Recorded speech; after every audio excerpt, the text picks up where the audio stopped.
तू सामने बैठा, कि तू सामने बैठा,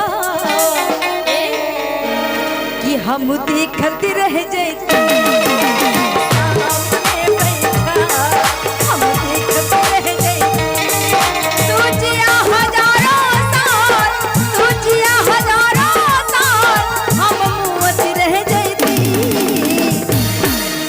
जहाँ सुनने का माहौल रहेगा आप लोग के आशीर्वाद से सुनाएंगे खूब, लेकिन आजकल तो जो 2.5 मिनट का गाना निकल गया ना पूरा मजा किरकिरा कर देता है।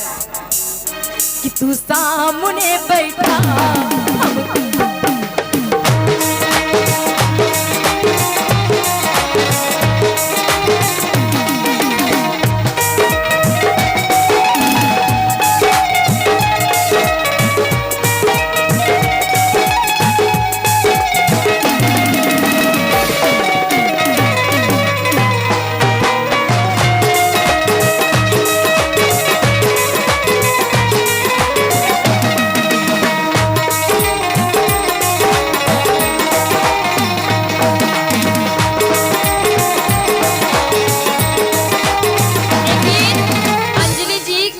कहना है क्या कि हमनी पे बानिसाना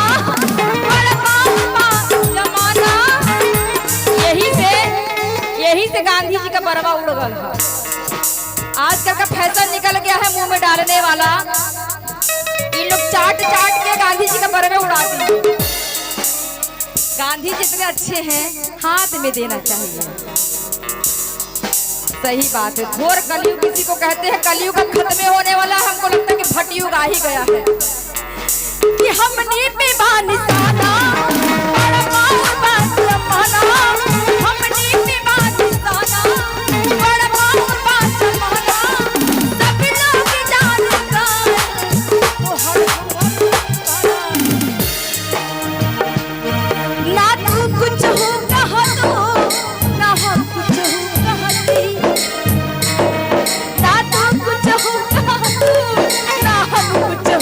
कहती, अच्छा ठीक है। और ये 21 रुपए का पुरस्कार फरमाइश आया है कि मुखड़ा चांद का टुकड़ा, कि हमने पे बानिसाना